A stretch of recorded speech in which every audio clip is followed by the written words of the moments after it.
मी विदिका आशा कन्नडे आज मी तुम्हाला दोन शब्द पण महत्त्वाचे बोलणार आहे ते तुम्ही शांतपणाने ऐकून घ्या अशी माझी नम्र विनंती।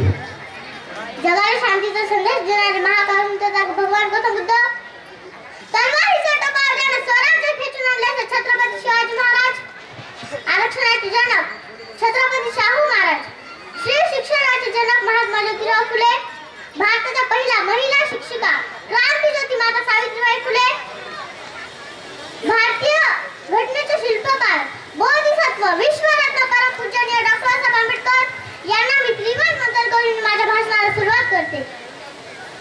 सर्वप्रथम आपल्या पवित्र बुद्ध धम्म परिषदेत मी तुम्हा सर्वांचे मनपूर्वक स्वागत करते। बंधूंनो, डॉक्टर बाबासाहेब आंबेडकरांनी आपल्याला धम्म मार्ग दाखवला जो शांतीचा, समतेचा आणि प्रज्ञेचा मार्ग आहे। त्यांनी आपल्याला अंधश्रद्धा आणि गुलामगिरीतून मुक्त होण्याचा संदेश दिला। पण आजचे वास्तव काय आहे? आज आपल्या समाजात अनेक लोक व्यसनाने जाळे तडकलेले आहेत। दारू, तंबाखू, गुटखा इत्यादींमुळे घरे उद्ध्वस्त होत आहेत। तरुण पिढी बर्बाद होत आहे। कुटुंब आर्थिक संकटात सापडलेले आहे। बाबासाहेबांनी आपल्याला सांगितलं होतं की शिका, संघटित व्हा आणि संघर्ष करा। पण व्यसनामुळे ना शिक्षण राहिलं, ना संघटना, ना संघर्ष।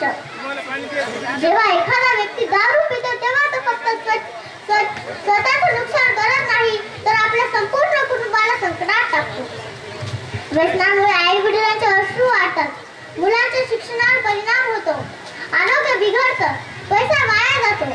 मित्रांनो, बाबासाहेबांनी आपल्याला सांगितलं होतं की माझ्या लोकांनी विद्वान व्हावं, सक्षम व्हावं, पण व्यसनाधीन माणूस कधीही सक्षम होऊ शकत नाही।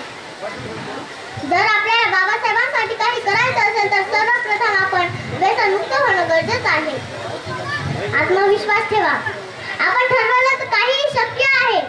मुलांना चांगले संस्कार द्या। त्यांना बाबासाहेबांच्या देशातील तमाम महापुरुषांचा खरा इतिहास शिकवा। बाबासाहेबांनी सांगितलं होतं की तुम्ही उच्च शिक्षण झालं नाही तर गुलामगिरीतच राहाल। तुम्ही उच्च शिक्षण झालं नाही तर गुलामगिरीतच राहाल।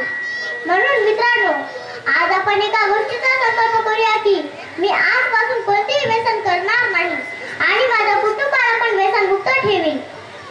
मी बाबासाहेबांचा खरा अनुयायी बनून त्यांच्या विचारांची वाटचाल पुढे नेईन। मित्रांनो, पुढच्या धम्म परिषदेपर्यंत आपले शहर पूर्णपणे व्यसनमुक्त होईल। आतापासून कोणीही व्यसनाच्या आहारी जाणार नाही एवढीच अपेक्षा व्यक्त करते आणि माझे दोन शब्द पण इथेच थांबवते।